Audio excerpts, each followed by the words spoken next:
Good evening, ghouls and gentle fiends.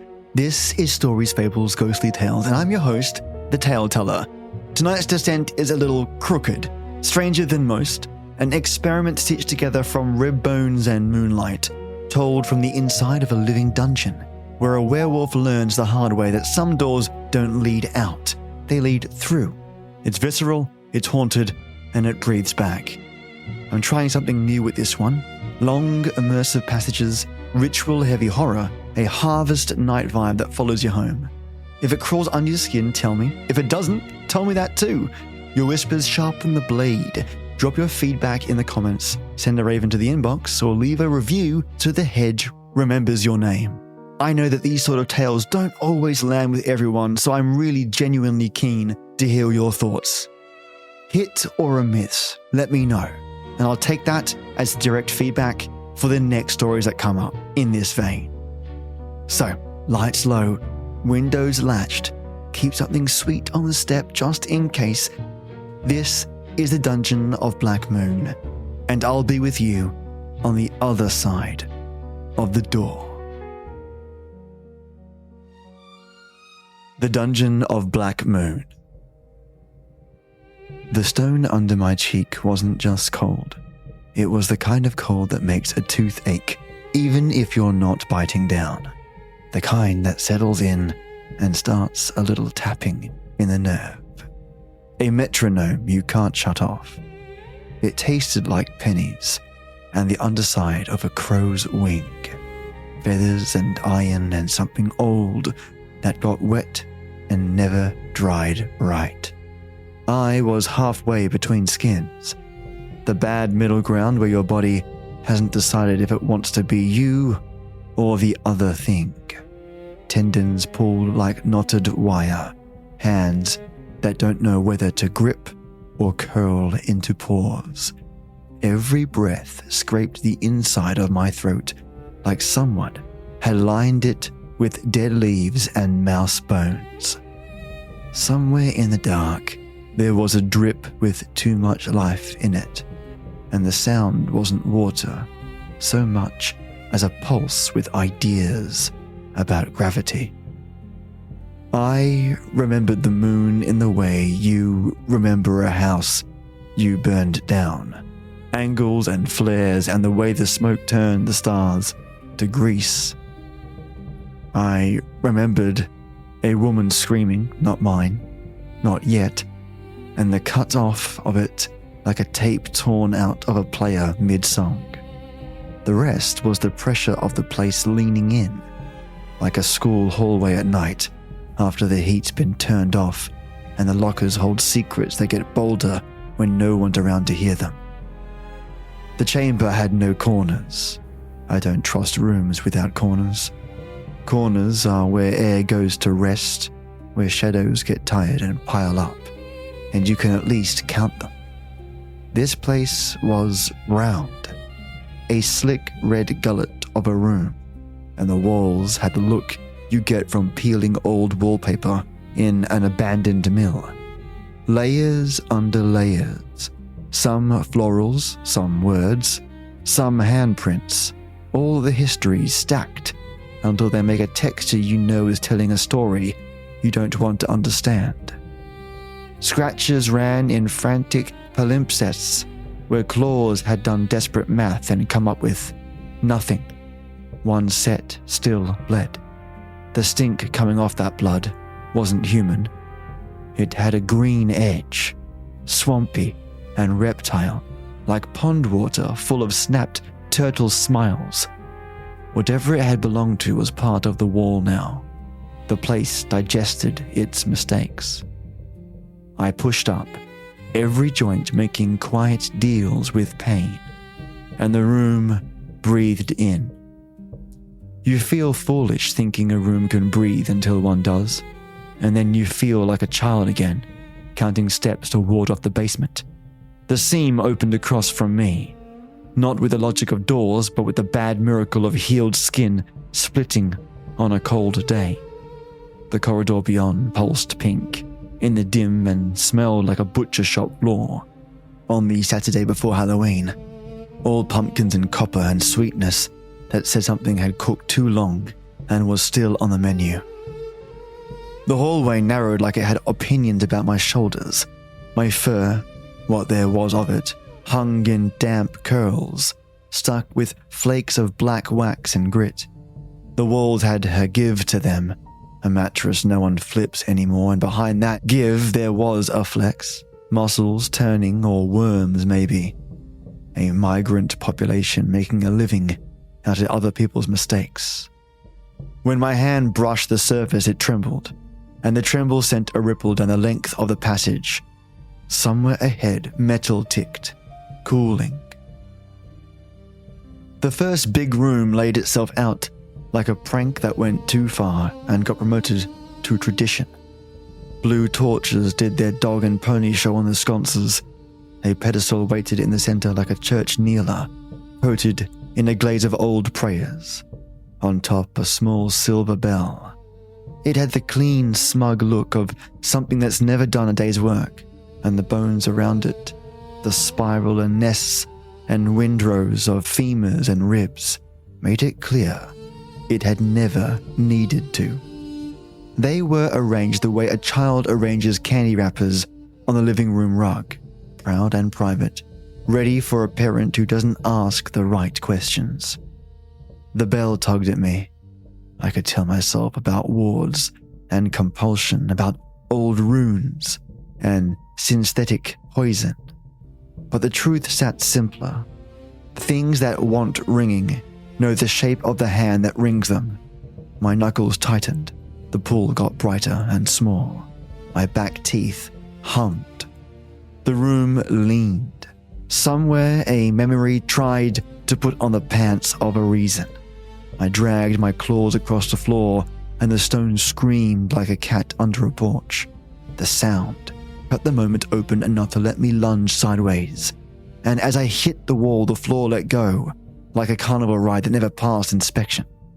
The fall had time in it. Not air, not distance, time. The kind that stretches thin and makes a noise like a rubber band just before it snaps. My body did what it always does, bones moving into the shape that knows how to hit and keep fighting. The long back, the hinge of the jaw, the grip that brings the world closer in case it needs biting. I landed in a season of cold. A breath left me that wasn't mine. I stood in a forest of cages. Cages hanging by the 100, from chains slick with condensation, cages wielded out of old bed frames and crib slats and fence wire. Things inside them, a serpent with hands for teeth opening and closing its mouth like it was applauding, a goat with no eyes and a hole where its face should have been, nasal bones like a blown-out attic window, breath coming in with a whine that made the hair rise along my spine, a winged child with a sternum like a wishbone, hollow as a reed, humming a song you know from somewhere you wish you didn't. They were alive. That's what the room wanted us to be. Alive and close. Music started in the walls, cheap funeral parlor organ, warped and a little sticky, accompanied by a shiver of strings pulled too tight. The cages descended, polite as elevators in a hospital. No one funds anymore. When the floor caught them, their doors unlatched with the quiet, obliging sound of a punishment everyone has agreed is necessary. The creatures got out. Not to come for me, not yet. They spilled and crawled and slithered toward a corner of the room where the stone looked weaker. The wall melted into a staircase the way old snow gives up its edges around March, rotten and granular. I went up because down is a rumor with a knife in it. The shaft climbed, and the stone peeled away from being stone, and then it was skin. And then it was the underside of skin, the part that belonged to someone you loved before a lousy doctor pulled back the sheet and told you to be brave. Faces pressed against it as I went, handprints, whole torsos, caved-in mouths that would have asked for water if they had remembered how to mispronounce please. Something big on the other side slid a palm across, slow, measuring. I got faster because I had to, because fear has its own lungs, and they were working fine. And the shaft did what shafts do. It let me believe in up until it felt my relief. And then it opened like a blister and I fell again, this time with company. The winged child kept pace with me, smiling with eyes that weren't eyes at all, but small wet mouths that clicked with the careful satisfaction of someone getting a tough piece of gristle free from their molar. The pit that received us was shallow and tasteful in its way. Candles sunk into meat columns, wax like tallow tears. The child hit and became a bag of sticks. It whistled through its crackled chest, a high, thin thing that soared through the room. It made me leak from all the wrong places. The ceiling deployed a solution, a spider, assembled out of coat hangers and piano wire, 12 legs capped with fingers, human and clean, tapping like a telegraph. In its caged body, something small turned over and thumped. You don't need to be a doctor to recognize a heart, even when it's working on someone else's shift. I moved not with heroics, just away, because the next step is always away until it isn't. What came after was a procession of rooms with more clever than mercy in them. A hospital made out of mirrors that gave me my old human body on a table, sectioned neatly, looking proud of the organization. A floor of eyes that chewed, a cathedral made of ribs where a thing called the butcher took its job seriously, and the choir sang through torn throats until their harmony turned into the kind of silence you carry forever like a scar under your shirt. I broke and healed and broke worse. I found a violin made of her bones, and the song it played pulled me back toward a man I no longer was and have no right to speak for. I killed something that needed killing and something that didn't, and the room took notes and decided what I should learn next. By the time the steps let me rest, I understood two things that mattered. The dungeon was alive, not as a heartbeat but as a plan. And it wasn't a place that held monsters. It was a place that saved them up and studied them, and took what kept them moving and then did its best impression. Ask an old New England town about bad winters, and it'll tell you this: everything learns you. The roads memorize your habits. The house notes where you keep the light bulbs and when you leave the latter out. This dungeon had learned me.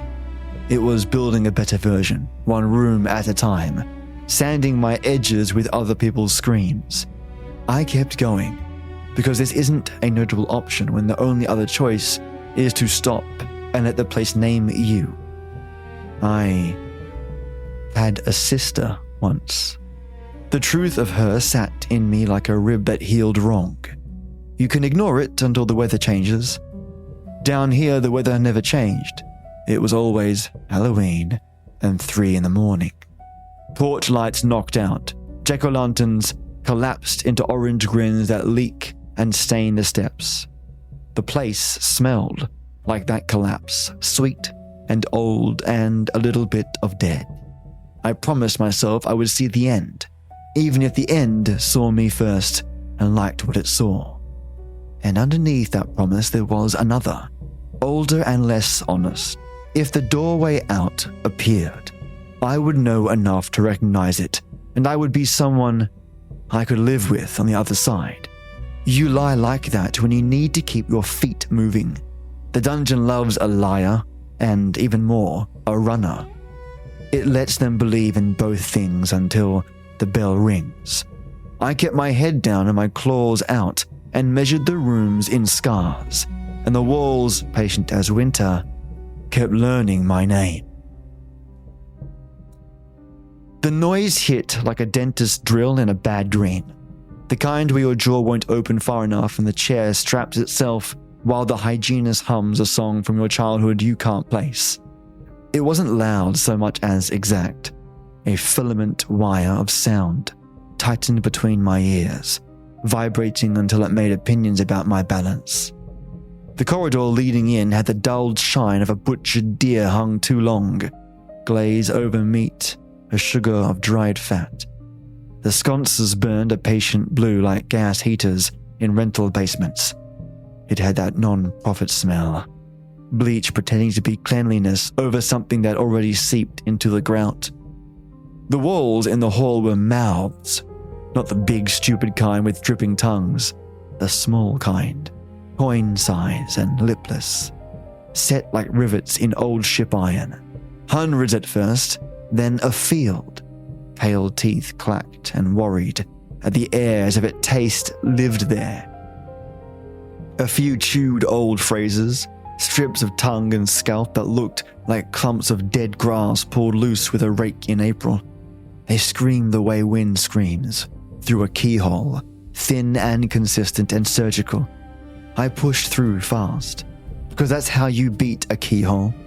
You don't let it line up with your fear long enough to open the lock. The room at the end had made up its mind about what it wanted to be, a circle again. These places always are, because circles don't give you anywhere to stand but center or edge. The floor was a blinking problem. Eyes under glass, human mostly.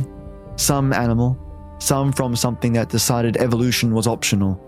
The blink had the moist optimism of a thing that still believes it can be closed. They watched my feet land and open wider, as if eager to help. When my weight settled, teeth rose in each pupil, a neat conjurer's trick, and bit. I moved quick and ugly, leaving meat for them to wetly consider. The center of the room grew itself, a freestanding door-shaped mirror, framed in shed antlers and rib tied off with grey tendon. The glass was not glass. It took in light the way a well takes a coin, with the brief pretense of interest and the swallow that made you forget what you wished for. I saw what I always see when mirrors try to be helpful, the man I was and the things he didn't get done before the moon got into him. My hands without hair, my neck without cords, the mouth that could say sorry in a way people believed, right up until they found out the apology was just a wrapper and the candy inside had been eaten months before by teeth I didn't own yet. Behind that man, my sister stood the way she always stands in my memory, awful with light. The good kind people ruin with halos and rec rooms. She reached and the mirror smiled, and of course it did, because a real mirror would tell the truth, and this one had an agenda written in wet chalk. I left it grinning and took my smaller, meaner truth out through a slit that opened like a mouth saw when you poke it with your tongue. They put me through the sterile room next, the morgue white slab with my human body dissected and organized like a Sunday school craft, labels and bone dust and clean scalpels, heart quarters beating their time obediently as if all they needed was a chart. The ceiling had a motto written in blood, and mottos in blood never go out of style down here. What makes you human? Was written. I've got my answers, and they look like leftovers cooling on the porch because the kitchen's oven never worked right and the smoke alarm's a tattletale. Humanity is what you don't get back. The table breathed, and I left the breathing to it. When the room gave me relief, it took something for itself. The way small towns take 10% of everything that happens to buy flags and paint lines and whisper. The dungeon made a copy of my name and practiced it, tried it on different instruments. The choir returned as a memory more than a sound. The way a migraine shadows you for an hour, deciding if it wants to become a problem. The flesh of the hall bunched and smoothed, and I could feel the plan tightening. It's a sick comfort to realize the place wants you to live long enough to see its punchline. You get to keep moving. You don't get to pretend you're choosing the route. It pressed me into the next room, a clean circle again, the floor and tile work of small white squares like a high school locker room after budget cuts. The tiles lifted into lids when I stepped, eyes again, but smaller this time, petty. The ceiling parted like a saw and let down chains and hooks and cages because everything circles back to the basics in the end. A body fell out of the cage and tried to be a man long enough to make me care. The mouths in the wall took up the screen where he left it. I ran the way you run during a kitchen fire, one hand out of balance, head low to the smoke, hoping the pan dies before the counters catch. The exit hurt like honesty. The staircase that appeared was mean and steep and built for something with longer legs. But I took it at a crawl, and the steps allowed it because the dungeon, charitable in its ways, loves a trier.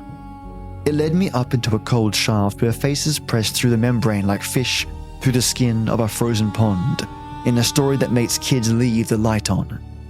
Their features slid as if God had gotten distracted halfway through and left the heat lamp on too long.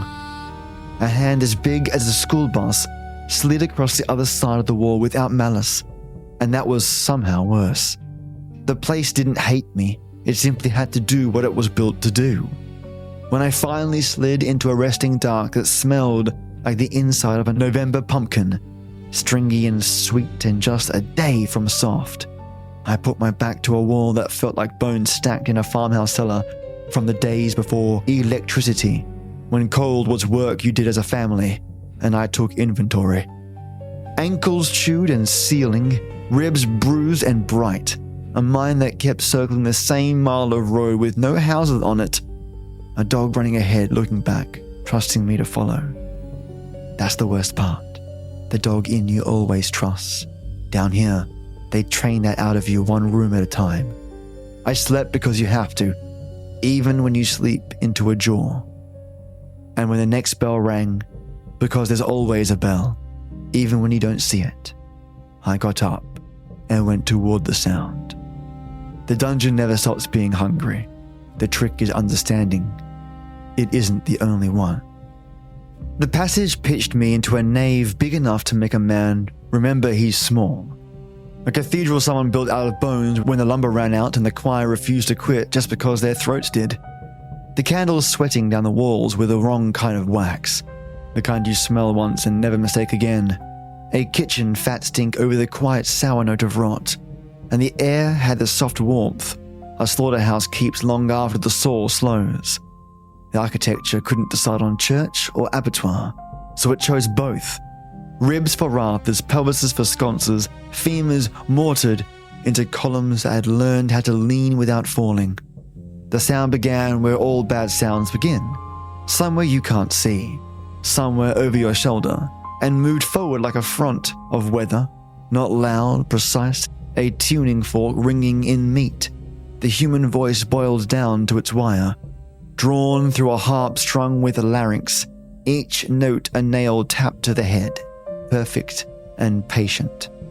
They were on the far wall, nailed upside down like a warning you'd paint a nail to your barn if you lived on a road no one visited after dusk. People and not people, bodies inverted and splayed, necks unzipped from chin to chest and hooked open, cords stretched and rosined, tongues clappering against bone. They sang a hymn no one came here to learn, and that's how you know it's honest. They screamed in keys that found the gaps in my joints and widened them just enough to make standing feel like something I'd forgotten how to do. Conducting beneath them was the thing that had decided this was art, tall enough to scrape its scalp on the ribs overhead and dressed in human faces stitched together into a butcher's apron that looked oiled with a mouth that still worked. It had no eyes for me to meet and be refused by, just a vertical mouth that went the length of its skull, splitting it like a log, teeth set like fish hooks, ready to take a bite and never give back. Hooks hung from the sleeves, meat glistening from them that twitched like a lie about to be told, and the floor did that subtle shifting that means someone has opened a mouth you can't see and is testing the suction. The chorus found a pitch that carried the shape of my name if names could be shaved and fried and served up to things that don't eat the way you and I do. I moved because I had to.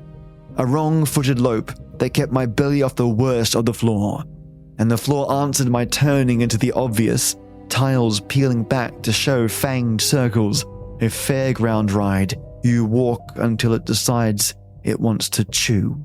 I went for Bone because Bone is honest, and the column took my claws like the old barn takes nails, grudging, ready to squeal, but making room because that's what it was made to do.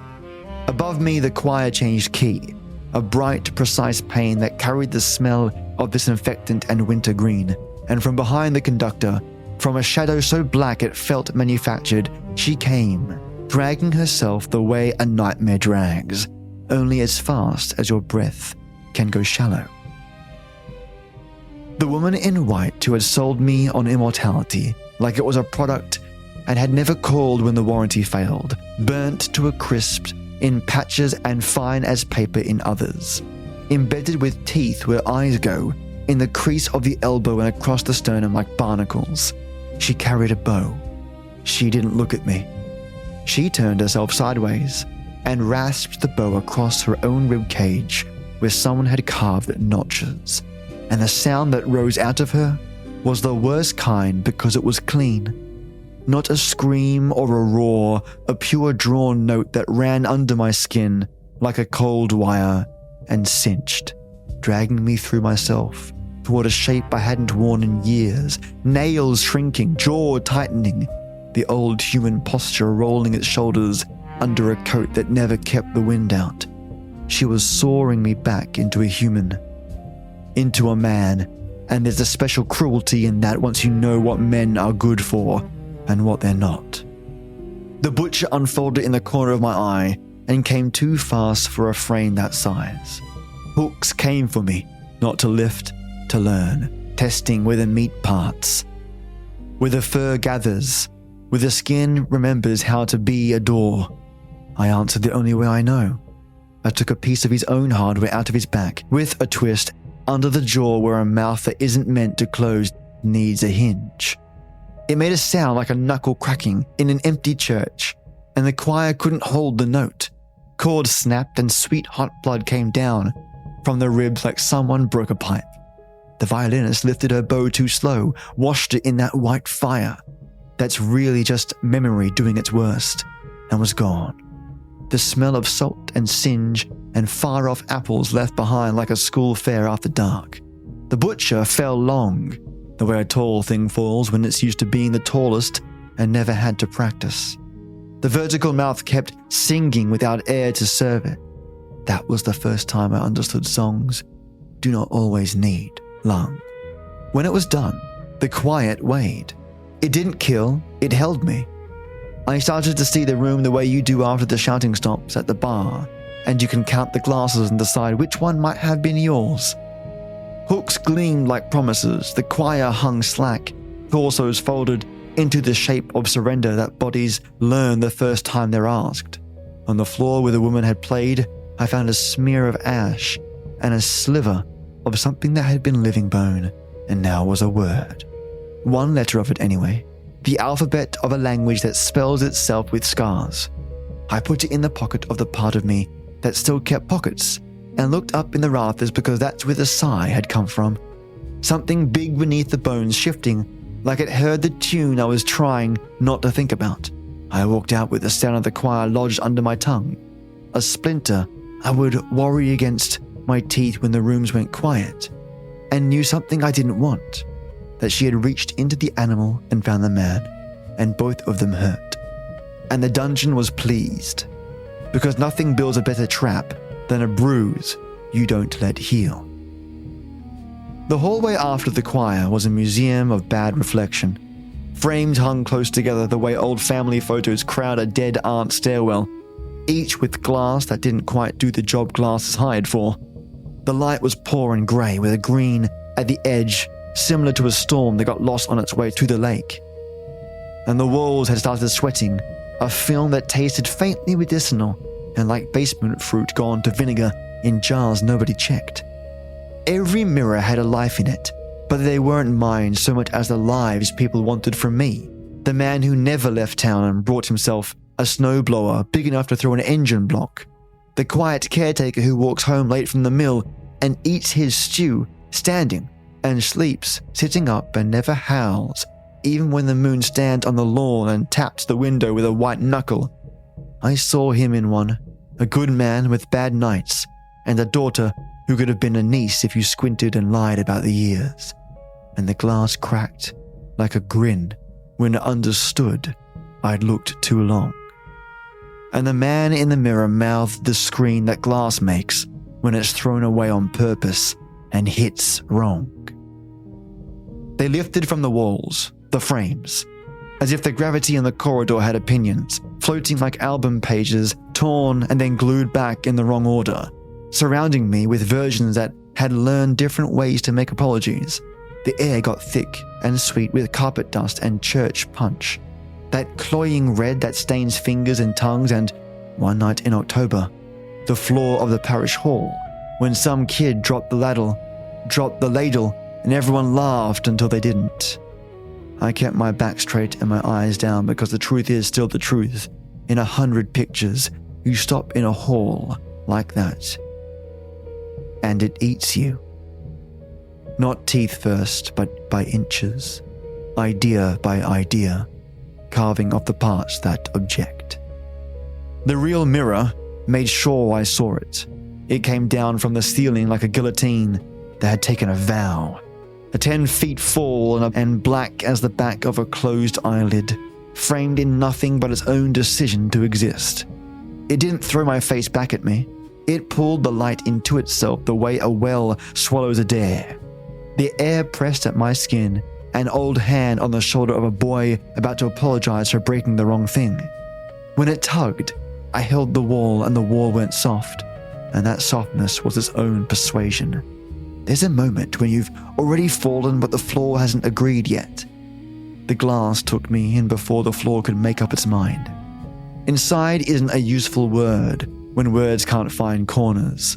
There was no up or down worth betting on, just a black that showed me shapes like a tide shows wreckage when it's in a generous mood. Me, but not the miserable hero version the story asks for. Me with all the bad edits left in. One smiling like a man in an advertisement for a product no one needs but everyone buys. That first cold week in October. One with hands already red and getting redder in a way soap will never argue with successfully. One on fire, bright, alive, loving the heat because it was better than the slow cold that waits under everything and never says please. A copy stepped out, and it felt like meeting a cousin at a funeral, the one you've always wanted to hit. We did what family does when no one is left to keep the peace. We cut and bit and clawed and bled bright flecks into the black and felt none of it land. I tore a throat that had my scar, and he sank hooks in my chest where the butcher had taught me all flesh can be persuaded. When he went down, I tasted pennies, and orchid cinder turned, and I knew which one I'd killed. The part that still believes salvation is a word you can put on a laneway and pay off if you rake enough leaves before the frost. When the glass spit me out, I came up coughing and small. Not smaller like a boy, smaller like a stripped-down machine. The casing removed, the extra bolts and pretty curves gone. A tool left in the shed that only does one thing now and does it mean. My bones made new choices. Shorter here, longer there. A skeleton optimized by despair. The mirror stood where it had fallen, and without ceremony it laughed. Not out loud, but the way a door laughs when its hinge finally gets the oil it's been whining for since July. The laugh didn't care about me. The laugh was happy with the work. The corridor had shed its stone finally and given up the truth of skin. Faces running in the plaster like paint gone wrong in the rain. Noses and lips and eyelids pooling and reforming.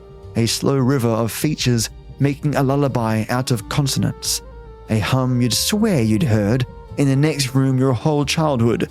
A song about someone else being put to bed. I moved through it with the careful steps you save for ice over culverts and old barn floors. At the end there was a door as proud as a casket. Vertebrae for slats, jawbone for a handle, the works. And behind it, what looked like the absence you get in dreams when your hand feels around for a light switch and finds a wall that's never met electricity. Suspended in that no place was a staircase made from ribs that knew there were steps because someone told them to be. A spiral turning down toward a light the color of a bruise in February. Each step sang under my weight, not the good music, not harmony or melody, but the keel deep vibrato of a thing built to hold strain and proud of doing it. The descent gave me all the old movies on a loop.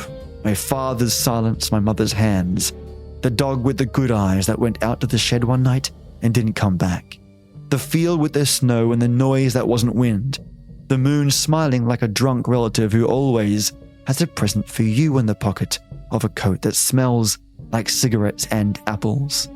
By the time I reached the bottom, the idea of my face felt theoretical. I stepped into a chamber with mirrors for walls, and none of them had the decency to be about me anymore. They showed a door.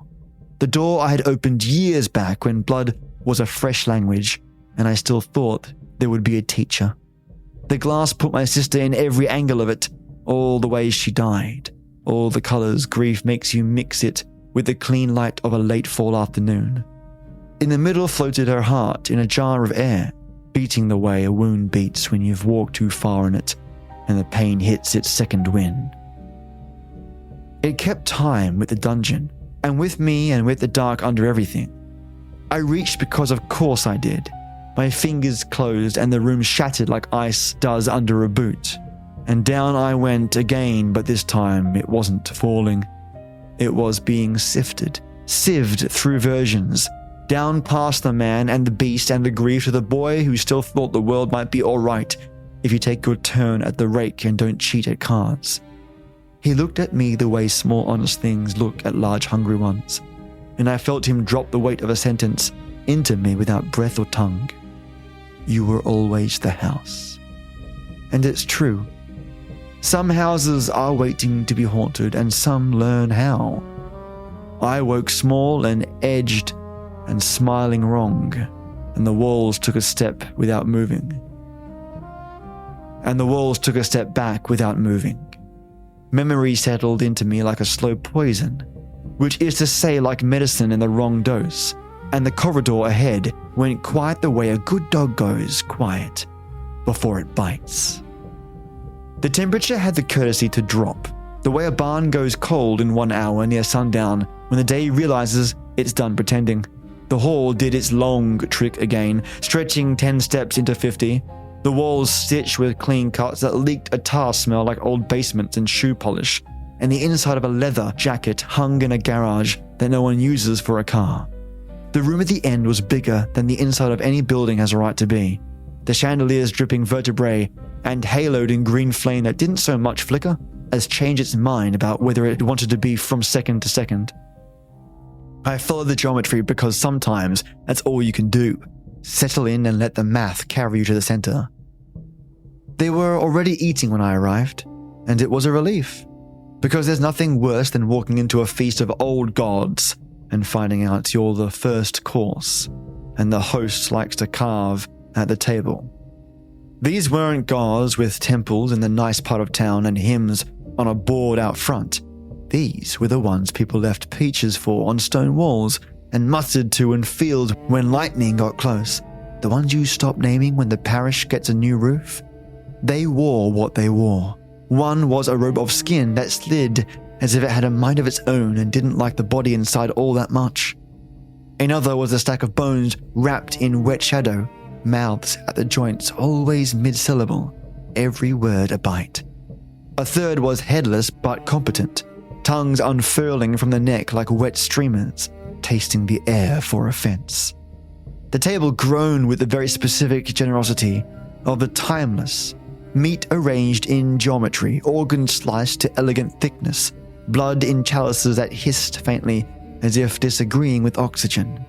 Down the line, a thing in churchwarden sleeves cracked open a pig suit that had a monstrous baby creature sewn inside, and ate joy from the flinch on its face, because that's a course you don't get in places that pay taxes.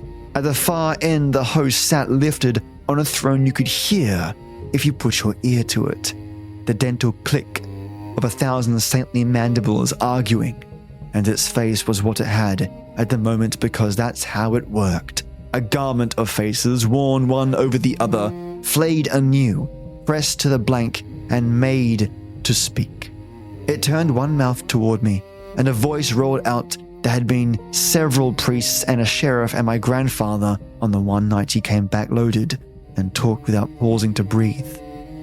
You will be the host. And it wasn't a command or a wish. It was the kind of sentence a ledger writes when there are only 2 columns and each has a simple title.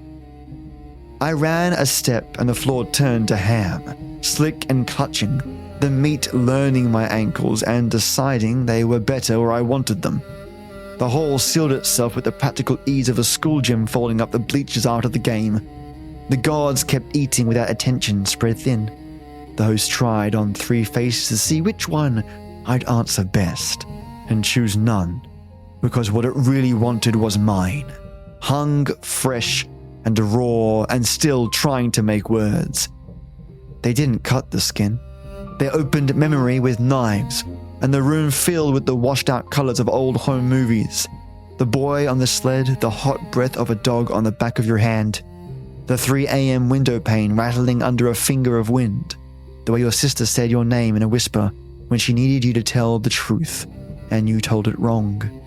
They poured it back into me the way a father pours oil into an engine that's been knocking for weeks and says, "They're better." And you both know it isn't. They laid me on the table next to a version of me they'd been practicing on. He didn't blink because someone had sewn his lids wide. He didn't beg because someone had arranged begging into the structure of him so fully that it had nothing new to say. Hooks took the angles, and the old gods leaned in with the attentive hunger of men at a low table waiting for pies and coffee to be poured and served. The moon hung above us, our moon, their moon, the one this place kept in its pocket like a worry stone, and it cracked along an old fault and bled a string of red like Halloween lights in a window. The song in the walls kept time with my pulse until it learned it and didn't need me anymore. I woke in a tunnel slick the way a pumpkin goes slick on the 3rd day it sits unlit and the weather turns and the fruit decides it is finally time. I had more hunger in me than before, not the kind that goes out to the porch and waits for a dish, the kind that moves in like family and starts rearranging furniture because it's going to be there for a while. I was the container they needed. I could feel the place correcting to me, fitting itself with the satisfaction of a boot sliding home. I knew where the next room would be without looking. The feast, though, hadn't ended. It had moved into its aftercourse, the part where you check your pockets and find your keys and discover the house you're going back to is not the house you left. I felt the change take hold like a house settling after a long winter. Pipes groaned, boards breathed.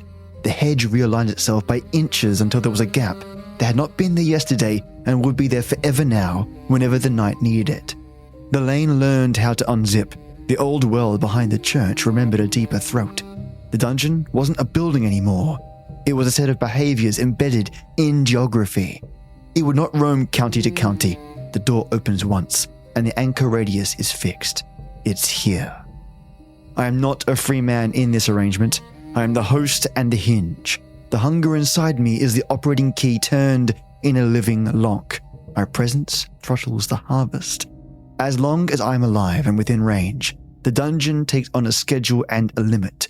Without me, it runs hot and indiscriminate. That's why it tailored me. Butcher's hooks, the violinist's song, the mirrors, the feast, stripped away everything that resisted until I was a body that could carry the load and a mind that wouldn't lie about what must be done. Not a hero, a governor on a dangerous engine. The first night told me the rules while I watched them happen. The fox at the hedge went first. The hedge cut it to pay the animal portion. A traveler on the lane, someone who did not live here, lost their footing when the stones opened and closed. The lane took the second. In the farmhouse window, a family placed an old wake bowl on the porch, 5 generations of grief polished into its rim. When the light in their window died and came back warm, I knew the object offering had been accepted. 3 offerings completed before dawn. No resident died. The town woke to frost and quiet. That is not a mystery.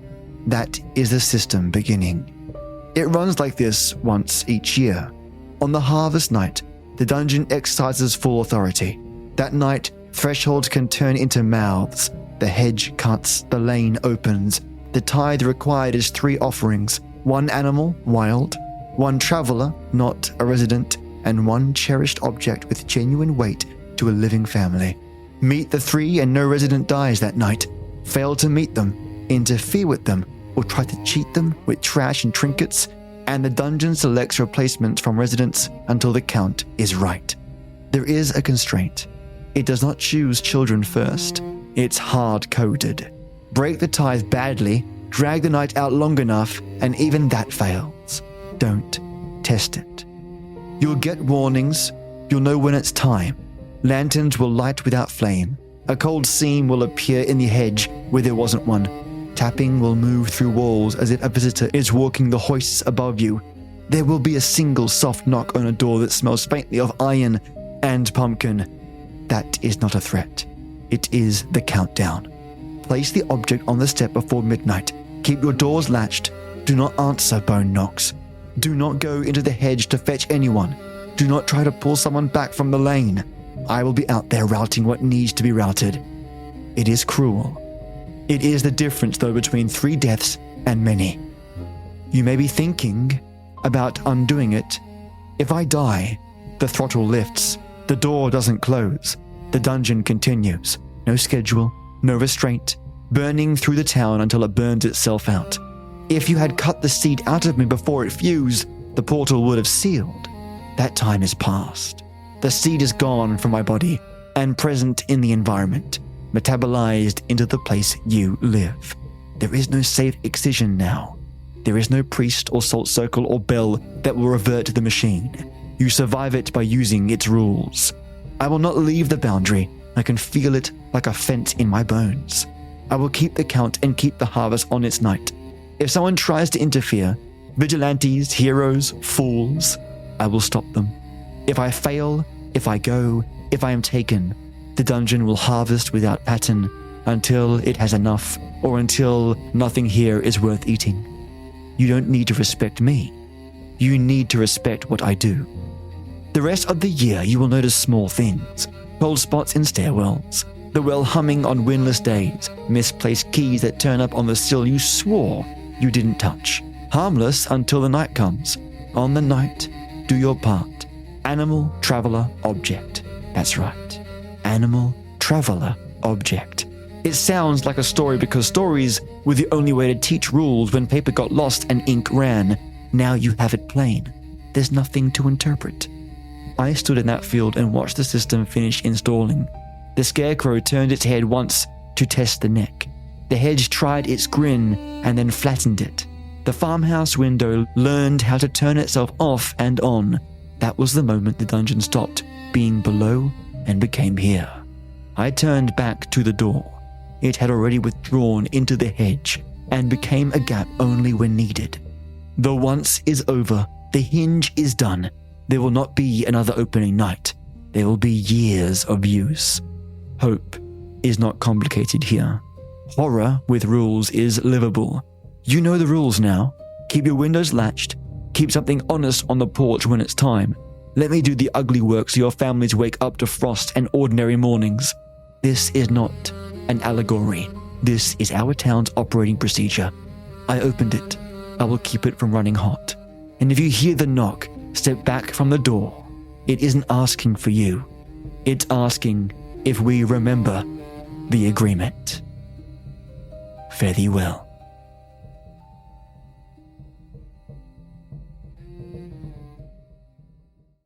From trapped beast resisting a maze to culpable man stripped of illusions to a pointed hinge that lets the maze step into the harvest night and stay.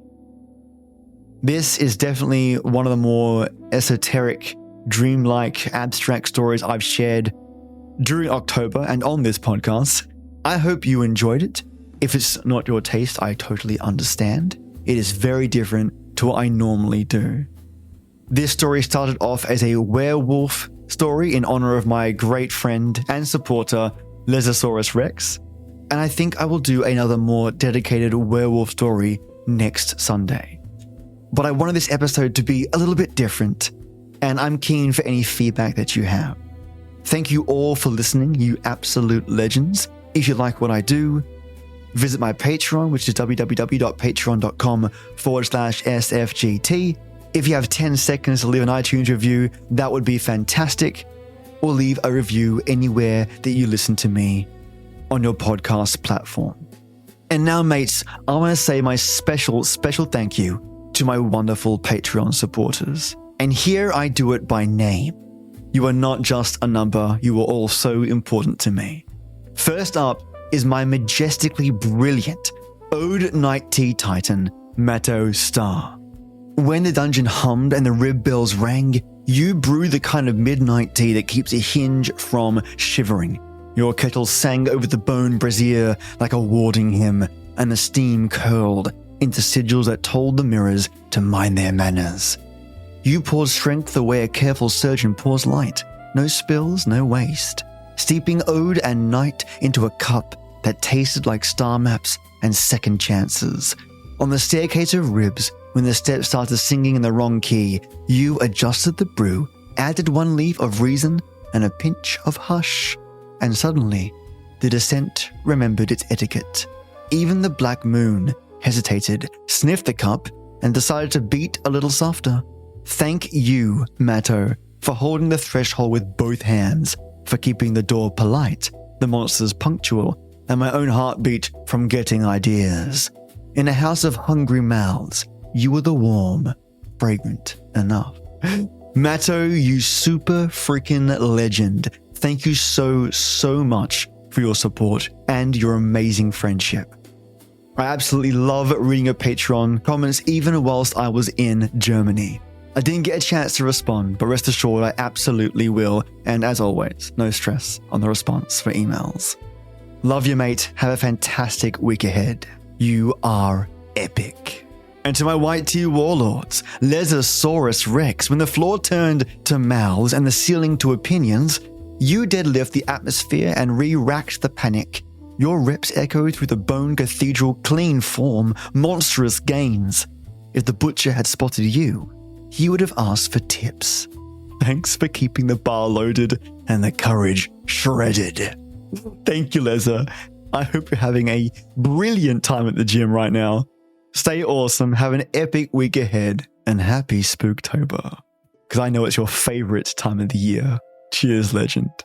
And Maya, the queen of cats, in a maze made of whispering walls, you walked it like a sunbeam. Tail high, whiskers unbothered. Every corridor that thought it could sneak up on us ended up needing our ankles instead.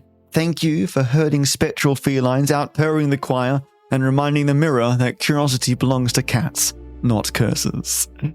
Have a freaking fantastic week ahead, Maya. You are brilliant. Thank you for your support and friendship. And Sangeetha, where others saw brick and bruise, you saw the cut path hidden in the stitch. Your prophecies arrived like soft-footed lanterns, revealing which tile had teeth and which shadow had manners. Thanks for reading the moon's fine print, sidestepping calamity with a smile, and telling the door the story it wanted to hear. Thank you, Sangeetha, for being your amazing self, your friendship, and your support. Have a brilliant and epic week ahead of yourself. And now to my epic El Grey enforcers and all tiers thereafter, I am lucky to have Chad Warren, Peter Raffaelli, Just Heather, Juicebox Andy, Divided by Zero, Paige Kramer, Seductive Smiles, Jane Gumnick, and Michael Krupp. Thank you so much for all your support. I hope your Spooktober is starting off fantastically. And to all of you, the porch lights have gone thin, and the candy bowls are yawning empty. Somewhere behind the hedge, a hinge cools, your windows latched, your laughter quiet after midnight, when the jack-o'-lanterns cave in and their smiles sag into orange sighs. Listen, the dungeon hums like a far train you swear isn't stopping here. It will eventually. They all do. And if you hear a soft knock that sounds like bone on wood and smells faintly of pumpkins and iron, leave the bowl on the step and back away. The night doesn't want your eyes. It only wants to make sure the story found you. Sleep. If sleep will have you, the moon is keeping its distance. For now. Till next we meet.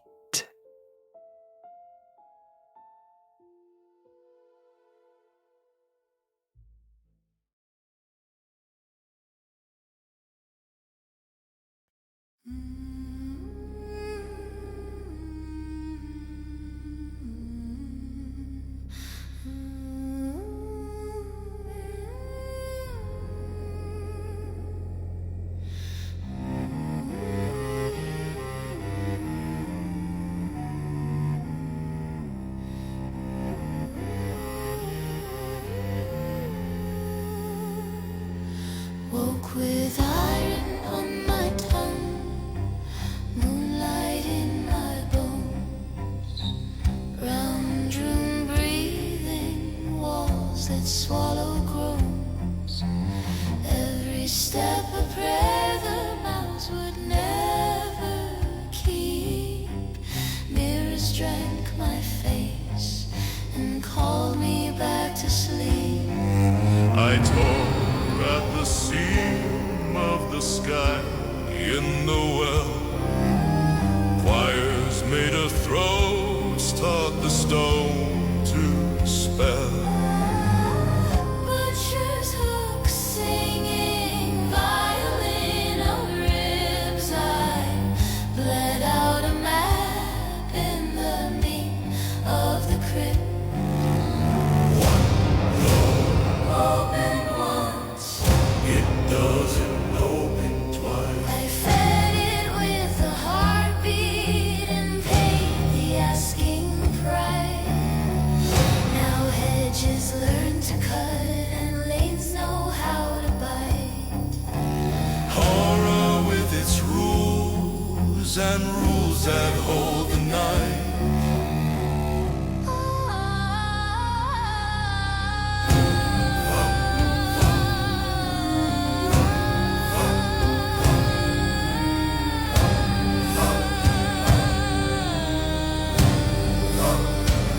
Gods at the table, eating names like bread. Peter wore 1,000 faces of the dead. Feast took the seed and planted me in rust. Host of the hunger, governor of trust. 3 offerings once a year. Listen close, stay clear. One wild thing to the hedge, one traveler to the lane, one cherished object set down in the rain. Keep the count, and dawn returns. Break the pact, and everyone burns. Opens once, It doesn't open twice. I'll hold the throttle steady, I'll keep the harvest nice. Lanterns worn in frost, bone knocks, ask it plain. Remember what we promised, or the dungeon eats your name. Key, windows latched, leave something true on the step. I am the hinge, and I won't let it run hot. Thank you for listening, you amazing listeners. I want to thank my out-night tea-tight Matto Star, the most amazing supporter and special pal of mine. May your days be full of joy. And a huge thank you to my white tea warlord's friends. Lesosaurus, my gym genius, Maya, my queen of cats, and Senjitha, the seer that sees all.